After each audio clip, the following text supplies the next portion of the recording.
Llamo Iván Guardado, yo no soy del sur, soy del norte, soy de Galicia, pero ahora mismo estoy trabajando en SocialBro, que es una startup aquí en Córdoba, que se dedica a analítica y gestión de cuentas de Twitter. Dar una charla de AngularJS en 45 minutos es un pelín complicado porque es demasiado extenso. Entonces lo que decidí fue un poco ver cómo ha sido hasta ahora el desarrollo en el frontend con JavaScript y ver los problemas que hubo hasta ahora y cómo Angular nos está solucionando todos esos problemas que había. Entonces, voy a hacer un poco un resumen desde el origen de los tiempos de HTML. HTML aparece a principios de los años 90, en el año 91 creo.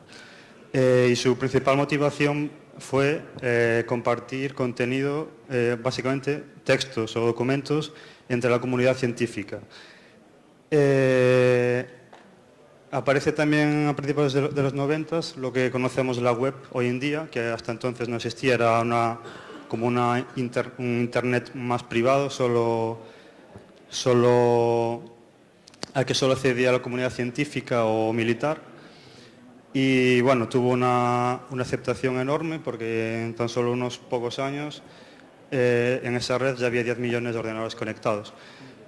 ¿Qué pasa? Que se empezó a crear muchísimo contenido en esta nueva web y la W3C, que es un poco la organización que lleva el estándar del HTML, nunca supo llevar ese ritmo para conseguir adaptarse a las nuevas necesidades de lo que son las páginas HTML.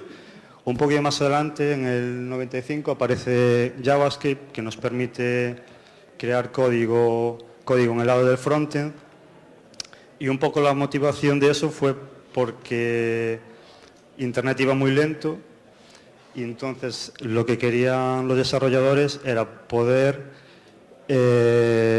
validar formularios, por ejemplo, antes de enviarlos al servidor, porque si lo enviabas y fallaba y te tenían que devolver un error, esa ida y vuelta, al ser tan lento, pues hacía la experiencia de usuario muy lenta.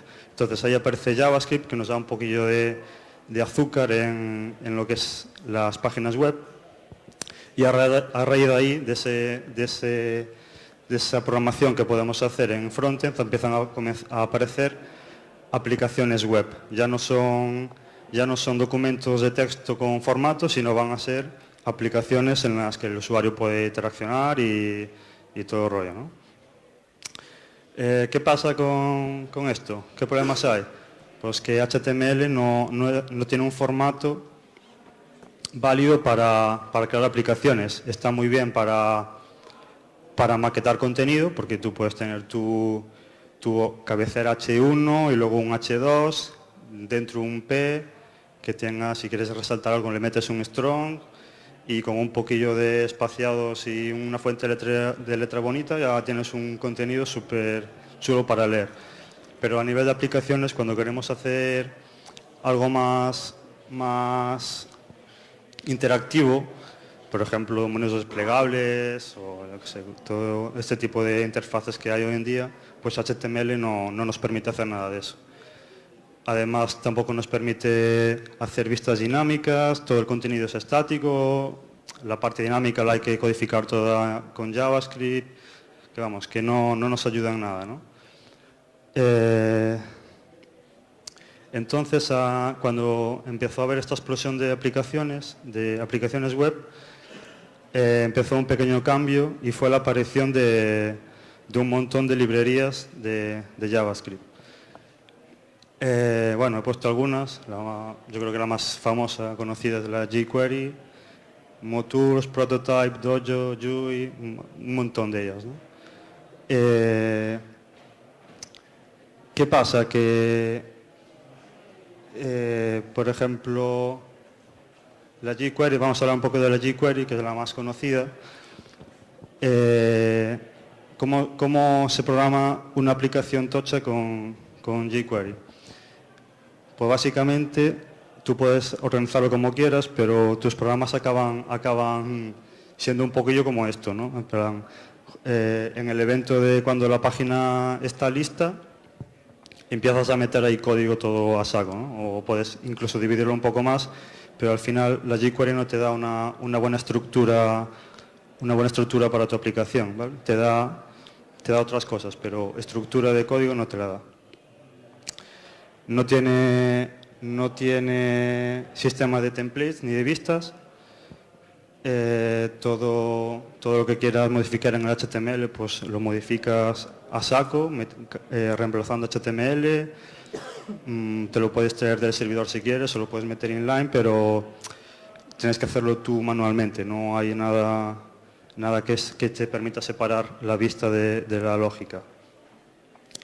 Y luego, a nivel de modelo de backend, por ejemplo, si queremos que nuestra aplicación consuma datos de nuestro servidor a través de Ajax, por ejemplo, pues jQuery nos da métodos que están muy bien para hacer peticiones Ajax, pero que no nos ayuda a abstraer nuestros modelos, ¿eh? No hace nada más que eso, solo hace la petición y luego ya tú programas tu modelo y tienes que hacer todo tú manualmente. Entonces, ¿qué pasa con la jQuery que tanto se ha usado y que tan famosa y todo esto? Bueno, pues está muy bien, sobre todo para lo que es el manejo del DOM, de crear elementos, atravesar el árbol del DOM y hacer modificaciones. Todo eso del DOM está perfecto. También está muy bien como librería de apoyo. Si tenemos un framework más grande, como puede ser Angular o Backbone o cualquier otra, pues como librería de apoyo para manejar ese DOM también está perfecta. Y además también porque nos permite hacer multi-browser, es decir, no tenemos que andar mirando si es un Explorer 7, un Explorer 8 o un Firefox o lo que sea para añadir un evento, por ejemplo, que tiene distintas APIs. Por eso está perfecta. Pero ¿qué pasa? Que cuando ya entramos en arquitecturas medianas o grandes de frontend, de una aplicación ya más grande, no nos es válida por sí sola, porque no nos da no nos permite hacer una buena arquitectura, ¿vale? Está muy bien si tenéis una página personal, un blog, una landing page en la que queréis meter efectos y cosillas pequeñas, pues está perfecta, pero no para aplicaciones medianas y grandes se nos queda demasiado corta. Después de la jQuery llegó El Salvador, lo he puesto así un poquito, que fue Backbone, que Backbone también lo petó bastante, se hizo bastante famoso y nos permite estructurar nuestra aplicación. Además, en lo que es el modelo de datos, nos permite, si tenemos bien configurada nuestra API como una API RESTful en el servidor, te tienes que olvidar ya de hacer peticiones por ti mismo de Ajax para traerte datos. Eso queda todo transparente con Backbone, lo cual está genial. Las rutas a nivel de frontend, puedes gestionar rutas en plan cuando acceda /user /123, pues me cargas este código y esta vista. Eso también fue un gran avance con Backbone y está genial. Y luego manejo de eventos a nivel de aplicación que te permiten descomponer un poco la aplicación y que esté todo un poco más orientado a eventos y que no esté todo demasiado mezclado tu código, ¿no? Sin embargo, para mí sigue teniendo problemas. El mayor problema que le veo es que es código muy verboso o muy imperativo. Tienes que escribir mucho para hacer tareas muy repetitivas que un framework en realidad debería de hacer un poco más de magia y hacerte esas cosas repetitivas por ti. Y Backbone no tiene mucho de eso, donde más tienes en el modelo, pero luego en las vistas tiene bastantes problemas. Otro problema que le veo es que las vistas son dinámicas, pero no están vivas. Esta diferencia entre vistas dinámicas y vistas vivas lo introduce Angular JS y luego os enseño un ejemplo, la diferencia entre ser dinámico y estar viva. a la hora de gestionar dependencias entre distintas clases es demasiado complicado. Si según la aplicación crece, pues se acaba convirtiendo en un monstruo de código, ¿vale? Porque como es demasiado verboso, acabas teniendo dificultades en aplicaciones según van creciendo. Para que veas un ejemplo, aquí he copiado un ejemplo de la documentación de Backbone. En ella se define una vista y de tipo bookmark, y vamos, lo que hace es definir el template. El template pues puede ser un string HTML cualquiera. Luego tenemos el initialize, que viene a ser el constructor, y ahí le decimos específicamente con el listen to que cada vez que el modelo cambie se me vuelva a renderizar esta vista, ¿no? Llama al método render, y luego el método render lo que hace es machacar todo el HTML del elemento actual y reemplazarlo por el template. Bueno, esto puede parecer que está muy bien para una aplicación pequeña, pero si te das cuenta, algo tan común como es tener vinculado tu modelo con una vista, y cada vez que cambie el modelo se actualice la vista, lo tienes que hacer de forma imperativa. Tienes que crear el initialize, llamar al listen to, luego en el render y demás. Es decir, algo que tendrías que estar repitiendo esto continuamente en tus clases. Y eso es un problema. Y luego el otro que os comentaba de las vistas dinámicas y las vistas vivas, es que en el método render lo que hace es continuamente machacar todo el HTML que está dentro del elemento. Entonces borra todo y lo vuelve a añadir. ¿Qué pasa? Que si en ese HTML que hay dentro hay eventos, hay por ejemplo inputs con eventos o clics o buttons, lo que sea, hay que volver a reasignar todos esos eventos. Entonces cada vez que cambia el modelo se va a volver a renderizar el template y hay que volver a iniciar todos esos eventos. Eso no es eficiente. Entonces lo que viene con Angular es el concepto de vistas vivas, que no hacen eso, nunca se machaca el HTML, sino que se cambia o se oculta o algo así, o depende del caso, pero no se machaca continuamente el HTML, porque eso no es eficiente. Y bueno, un poco después del auge del Backbone, pues se dio un paso más y aparecen otros frameworks, entre ellos Angular, que se puede decir que es como el héroe, ¿no? que ha aprendido de todos los errores del pasado y ha conseguido solucionarlos. Así un poco de historia sobre Angular. Miško es su creador. Miško es un developer de Google que estaba en un grupo de trabajo de Google Feedback. Google Feedback es una aplicación de Google para dar feedback sobre sus propios productos, y estaban súper quemados en el equipo porque tenían un proyecto que, claro, la calidad que exige Google en sus productos es muy alta. Tiene que todo tener muchos tests, una gran cobertura de tests, además bueno, sobre todo el tema de los tests. Y estaban súper cómodos porque no eran capaces de escribir un buen código que fuese testable y que pasase todos los procesos que exige Google, ¿no? Entonces, este tal Miško desarrolló un framework que fue Angular y apostó que reescribiría todo el código de Google Feedback en tan solo 2 semanas. Eso fue un poco sí, sobrada, ¿no? Pero en teoría, según cuentan ellos, que yo no sé si es verdad o no, lo que habían desarrollado en varios meses de desarrollo, él lo hizo en 3 semanas, y de 17.000 líneas de código que tenían antes pasaron a 1.500. Eso, bueno, me parece un pelín mucho, pero es lo que cuentan ellos y puede ser verdad. Tampoco sabemos cómo tenían el código de antes, a lo mejor era un código espagueti ahí fatal. Entonces, ¿qué es Angular?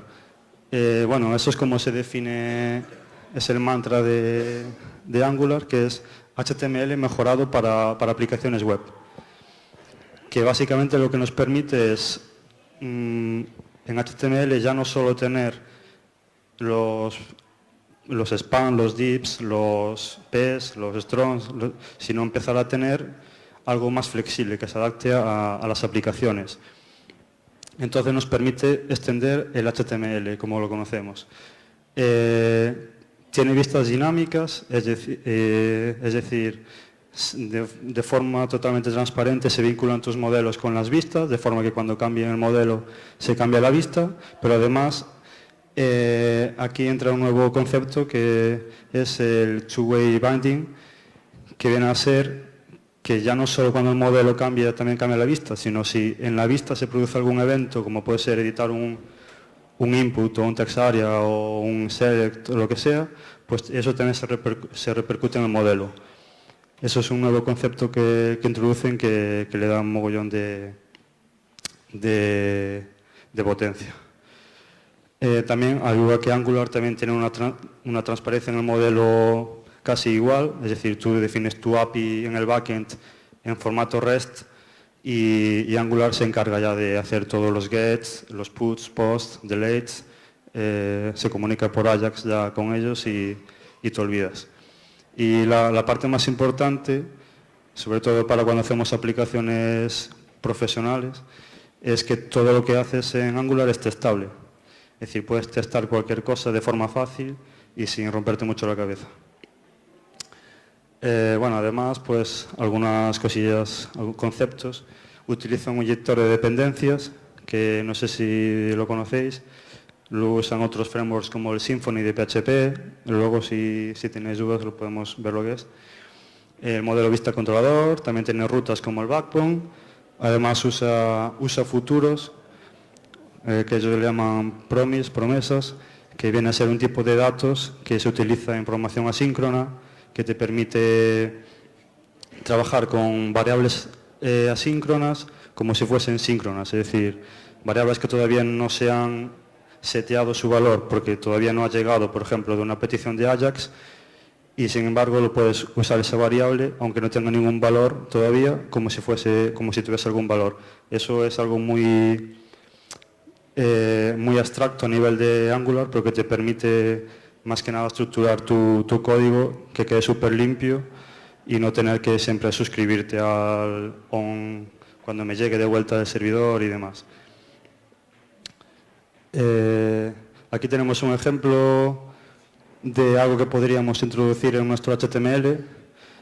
Esto viene de un módulo que se llama Angular UI, que te da distintos componentes visuales, ¿vale?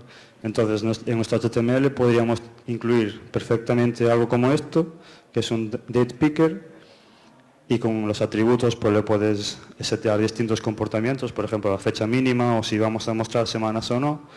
Y esto, a la hora de renderizarse, pues te va a salir esto. ¿Cómo se convierte esto en esto? Bueno, pues lógicamente hay que programarlo. No te viene por defecto con Angular.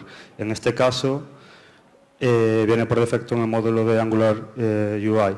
Pero estas directivas, estas nuevas extensiones de HTML hay que programarlas y Angular nos da un framework para ello, que luego veremos un poco por encima. Por ejemplo, aquí vamos a ver un ejemplo un poquito más avanzado, que lo que hace es que cada vez que selecciones algo en el date picker, una fecha, pues arriba va a aparecer un texto que ponga la fecha seleccionada es y un formato de fecha, ¿no? Entonces, ¿cómo hace eso? Mira, pues con el atributo ngModel le decimos que lo que selecciones en el data picker se va a guardar en una variable en ese contexto que se va a llamar dt. Entonces, ahí en ese contexto va a existir esa variable dt y cada vez que cambie el date picker, la variable dt, pues se va a actualizar con ese valor. Y arriba simplemente imprimimos el valor del dt. La forma de imprimir variables con Angular en las templates es con doble llave, y además de imprimir el dt, con la barra vertical le pasamos un filtro, ¿vale? Para que modifique el formato y lo pongo en un formato de fecha corriente, y no pongo un churro ahí de datetime de estos. Y esto lo que nos da, pues, es que cuando seleccionas abajo una fecha, arriba pues se pone miércoles 30 de octubre de 2013. Si cambiásemos a 31, pues se cambiaría a octubre 31. Si cambiásemos de mes, pues lo mismo, de año, pues lo mismo. Aquí lo que hemos hecho es vincular distintas partes de nuestra aplicación de forma viva, es decir, de forma dinámica, sin haber tocado ni una línea de código de JavaScript, ¿vale? Porque queda todo vinculado a través del modelo DT. Entonces esto muestra un poco la potencia que tiene Angular para abstraerte de todo esto del data binding y todo el modelo, actualizar tus vistas y demás. No es como en Backbone, que tenías que decirle, pues cada vez que este modelo cambie, pues me vuelves a hacer un render y demás. Nada, esto aquí te olvidas. Bueno, así un poco los componentes que tiene Angular, porque cuando hacemos una aplicación de Angular lo que definimos son componentes separados que luego se juntan para interactuar entre ellos y crear la aplicación. Algunos de esos componentes pues son los controladores, que supongo que suena, que controlan la lógica de la aplicación. Las directivas, que es lo que hemos visto de estas nuevas etiquetas HTML o atributos. Los servicios, que vienen a ser casi cualquier cosa, desde una clase que te ayude a hacer peticiones al backend o cualquier tipo de cosa, vamos, cualquier clase. Y luego los filtros, que es lo que hemos visto para formatear tus templates, que por ejemplo aquí el date es un filtro, ¿vale?, que modifica el formato de salida.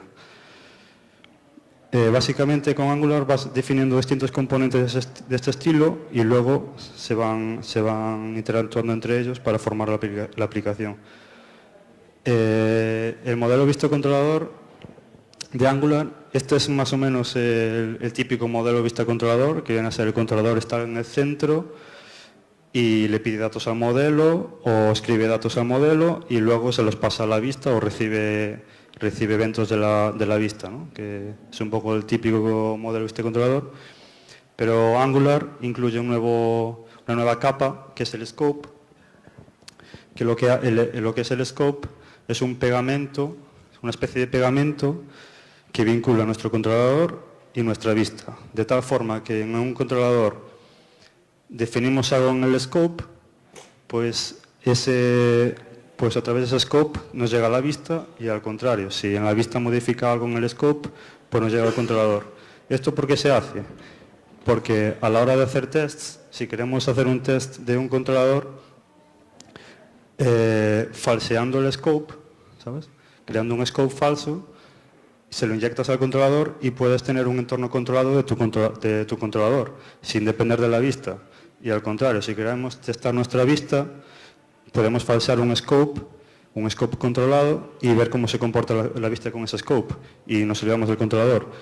Esto es un poco la separación de conceptos que hicieron para poder hacer componentes testables. Luego veremos algún ejemplo de tests. Aquí vemos un pequeño ejemplo de cómo funcionan los controladores en Angular. Aquí en el body definimos el controlador que va a afectar a toda esa parte de la vista, todo lo que está dentro del body, que se llama myController. Luego dentro tenemos un input que vinculamos con una variable, con ngModel, que se llama name, es decir, cada vez que se escriba algo va a haber una variable name que se actualice con ese valor. Debajo tenemos un span que imprime hola y el name que hemos escrito encima en el input, y luego un button que en el evento click llama un método saluda. ¿Pero dónde se define ese método saluda? Bueno, pues ese método saluda se define desde la parte del controlador, que aquí ya hay que tocar código. Esto es como se define un controlador en Angular. myController, en la función se le pasa el scope, ese pegamento que que vincula el controlador con la vista, y luego en ese scope pues vamos definiendo las variables o los métodos que nosotros vamos a utilizar en la vista.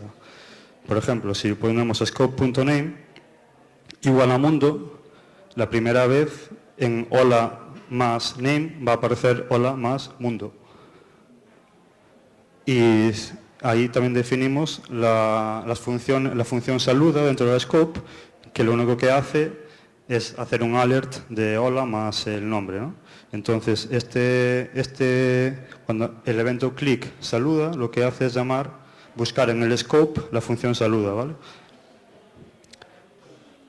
Entonces, esto es un poco como quedaría el ejemplo. Por defecto, cuando entras, ves eso, hola mundo, porque hemos seteado por defecto el name a mundo, pero luego, según vas escribiendo en el input, con cada tecla, pues se va actualizando el hola de abajo, ¿vale? No hay que hacer nada más, están vinculados y Angular se encarga de actualizarlo. Y además, cuando hacemos clic en el botón de saluda, pues nos saldrá el alert de JavaScript con el mensaje. Bueno, las directivas, que es la otra parte que vamos a ver, son los que nos permiten extender el HTML. Es la única parte de Angular desde la que vamos a poder acceder al DOM y manipularlo, crearlo, hacer todo lo que queramos. Y trae la JQLite integrado, que viene a ser una versión reducida de la jQuery. Se quedaron solo con la parte de modificación del DOM, ¿vale? Pero sin embargo, si queremos usar la jQuery porque necesitamos animaciones o lo que sea, pues se integra perfectamente con la jQuery Angular. Y bueno, las directivas son bastante complejas de definir, que no complicadas, y se definen a través de un Directive Definition Object, que viene a ser esto. Esto es toda la estructura que puede tener un DDO. ¿Qué pasa? Que no siempre vamos a utilizar todo eso. Normalmente, de hecho, algunas se excluyen entre sí, no puedes tener todas marcadas. Normalmente la función, así por ver un ejemplo, la función que nos va a interesar va a ser la función link, que es la que se encarga de gestionar los eventos en la aplicación y hacer cambios en el DOM. Por ejemplo, aquí un ejemplo de... Esto sería el típico ejemplo de una especie de acordeón que tienes un título y un body debajo, y cuando haces clic en el título se despliega el body y cuando vuelves a hacer otra vez clic se esconde el body. Bueno, pues eso en la función link lo único que hacemos es capturar el title element a través de esa interfaz, esa API que nos da Angular. Luego capturamos el elemento del body y simplemente pues nos suscribimos al evento click, y en el evento click pues añadimos o quitamos la clase closed al body, ¿vale? Es algo muy sencillo, pero como ves que queda todo muy encapsulado, no quedaría como con la jQuery, que quedaría todo metido dentro del document read y demás. Otra parte son las rutas, como al igual que Backbone, te permite hacer patrones para matching de rutas. Lo mismo, de que puedes hacer /user /56 y que me cargue este controlador y este template. Por defecto se integra con la nueva API de HTML5, la History API, de forma que no tengas que utilizar el hash al final de la URL para utilizar rutas de frontend, sino que simulan rutas reales de verdad. No parece que estés en frontend, sino que ves como si fuese una ruta real. Pero además tiene el fallback, por si el navegador no lo soporta, pues sí que trabaje con el hash. La forma de definir una ruta pues es bien sencilla. Simplemente defines el patrón, por ejemplo, /notes, y el ID de la nota, y le dices qué template va a cargar y qué controlador se va a encargar de gestionar eso. Y la pregunta es, ¿dónde va a cargar node.html? Pues en nuestra aplicación tenemos que definir con la directiva ngview cuál es la parte de nuestra aplicación que va a actualizarse cada vez que cambia una ruta. Normalmente las aplicaciones son así, sueles tener un footer, un header, un footer, un sidebar a lo mejor, y luego un contenido en el centro que ese contenido cambia según la ruta, pues eso lo marcas así, con esta directiva en GView. Entonces, si entramos en dominio.com nodes/10, que es la ruta que hemos definido anteriormente, pues lo que va a hacer va a ser descargarse la template, nodes.html, y va a reemplazar con HTML la posición del ngView, y luego vinculador, y ya empieza a trabajar todo Angular para hacer todo eso. La parte más importante y donde más énfasis ponen los desarrolladores de Angular son en los tests, porque hacer tests de frontend es muy complicado, porque siempre acaba estando la vista por ahí por el medio, el acceso al DOM, demás, es muy complicado, y ellos se curraron para que cualquier componente fuese testable fácilmente. Karma es se llamaba Testacular antes, le cambiaron el nombre acertadamente, creo yo. Y Karma es el test runner, el que lanza todos los tests. Se encarga de levantar un Explorer 7, un Explorer 8, un Firefox, un Chrome, un Safari, y lanzar todos los tests en cada navegador y darte reporte de ello. Además, puedes incluso levantar máquinas virtuales para probar en Windows si queréis, incluso lanzar un emulador de Android y probar la aplicación en Android. Está súper currado y cada vez están metiéndole más cosas y la verdad que está la hostia. Y luego Jasmine, que viene a ser el DSL utilizado para crear los tests, un poco la API o el lenguaje utilizado para los tests, aunque Angular extiende un poco el lenguaje de Jasmine. Hay varios tipos de tests, están los unit tests y los end-to-end tests. Los unit tests prueban solo código, ¿vale? Que nuestro código funcione. Aquí, bueno, una inicialización de un test, no voy a entrar en mucho detalle, simplemente pues genera un scope vacío y un controlador al que se le inyecta ese scope vacío, y luego pues ya puedes hacer aserciones ahí de que todo funciona bien. En este caso se está probando que los phones, que es el listado de teléfonos, pues lo esté recuperando por Ajax. Estamos falseando la llamada Ajax, diciéndole que siempre devuelva lo mismo, y vemos que nos aseguramos que realmente scope.phones está recuperando datos por Ajax y no está utilizando algo estático. Eso es un test como de miles que se podían hacer.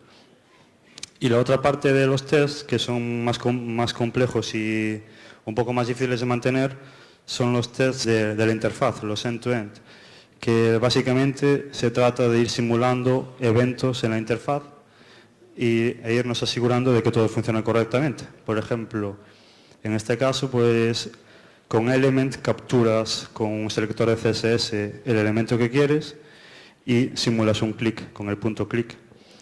Y luego, con el expect, pues nos aseguramos de que algo haya cambiado en la interfaz. En este caso, pues que el src de una imagen pues ha cambiado a este, porque es lo que se esperaría que pasase, ¿vale? Y luego vuelvo a hacer lo mismo, pero con otro elemento. Simula otro clic en otro sitio y mira que realmente ha vuelto a cambiar la imagen, que no se queda la misma. Este tipo de tests son muy importantes, porque nos aseguramos de que el usuario cuando vaya a entrar, pues que todo va a funcionar, pero son muy inestables en el sentido de que, por ejemplo, en este selector, si ahora lo que era un LI, ahora lo pasamos a ser un div, pues este test va a cascar, no va a pasar. Entonces, es esto, este tipo de test requieren bastante mantenimiento, pero no queda otra que hacerlos y mantenerlos. ¿Y cómo vamos de tiempo? Perfecto. Entonces, con Angular, este nuevo framework que nos permite un poco traer toda esa arquitectura o tecnología que había antes solamente en el backend, nos la permite traer al frontend, y además de eso, se está empezando a crear un nuevo workflow en el frontend. Empieza a haber cada vez más tecnologías en el mundo del frontend que nos facilitan un montón la vida, por ejemplo, Joe, que se encarga de crear el esqueleto de tu aplicación.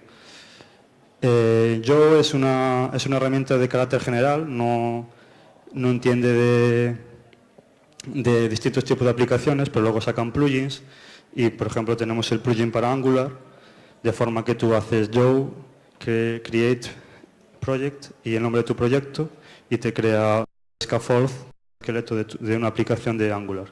Te crea la carpeta de controladores, de las vistas, te crea un controlador por defecto, te va generando código, ¿vale? Entonces está muy guay sobre todo para empezar y ver cómo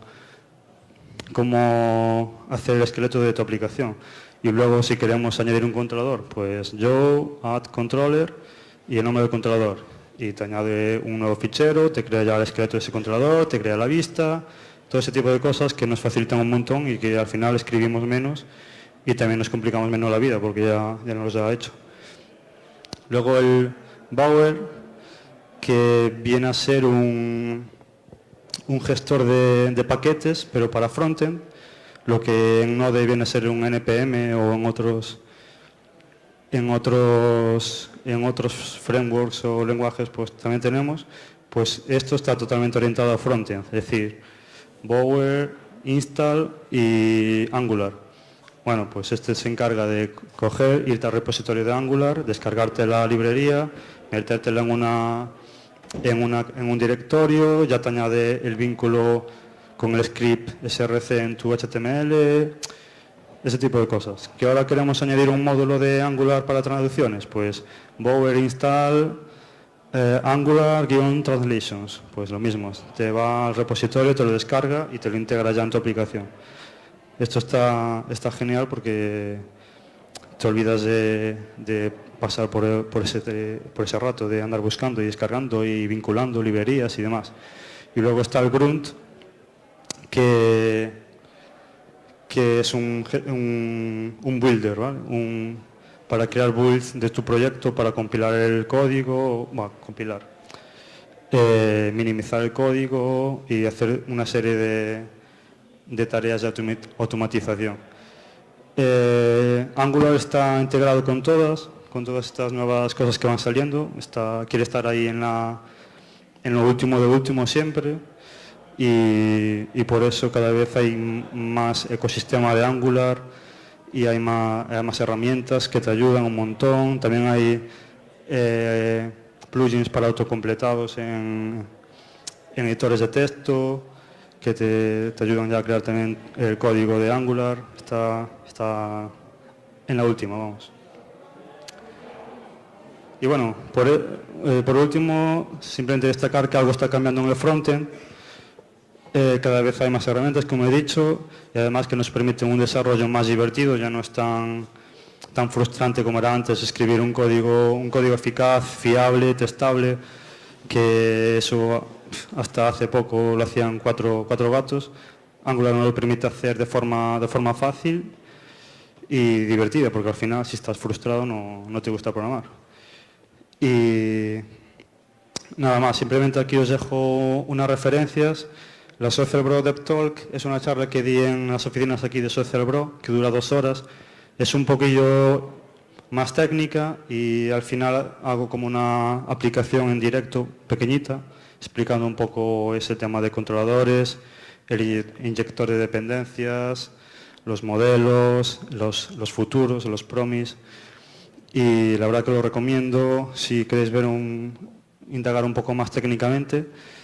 Y también os invito a que os paséis, normalmente hacemos cada mes una charla en las oficinas de Social Bro, son charlas técnicas, no siempre son de frontend, a veces hay de backend, de Node, de Mongo, de lo que queráis, y os invito a que os paséis, porque es gratis y hay cerveza, así que... en las oficinas de Social Bro, aquí en el centro. Y nada, un poquillo la documentación oficial, el libro que hay, algún vídeo interesante, un poco las referencias de las que he hablado, Geoman, que viene a ser Geoman, se entiende Geoman como esto es Geoman, este toolset. Y bueno, Karma, que es el test runner, Bataran, que es una extensión para Chrome para desarrollar en Angular, que te permite depurar tu aplicación de Angular. Está muy guay también. Y nada más, con esto, no sé si tenéis alguna pregunta y si no, pues... ¿sí?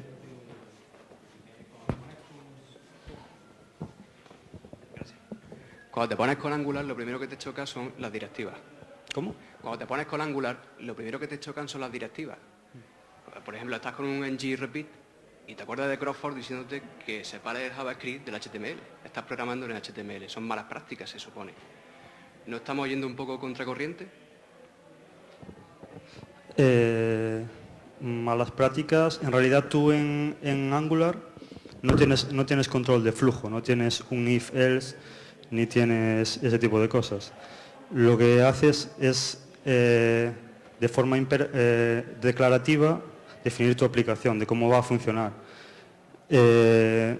No, si realmente te lees el estándar, bueno, yo no me lo he leído, pero lo que dicen ellos es que no rompe ninguna norma de HTML, en el sentido de que no hay control de flujo, todo es declarativo, no hay nada imperativo.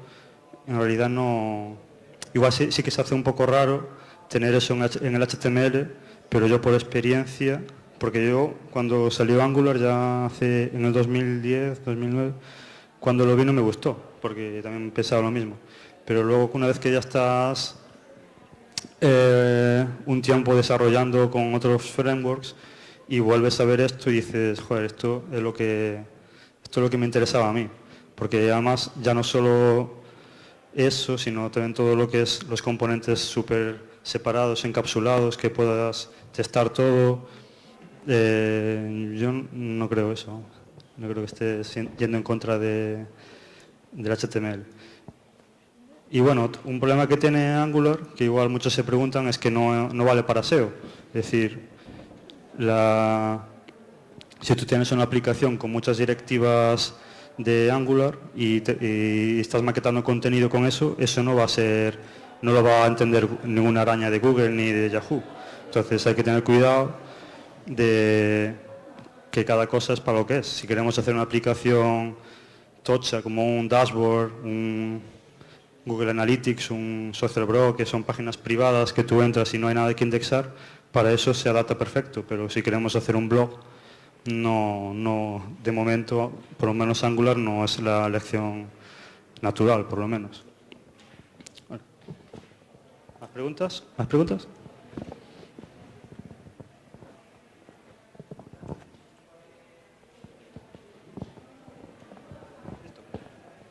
Pues muchas gracias.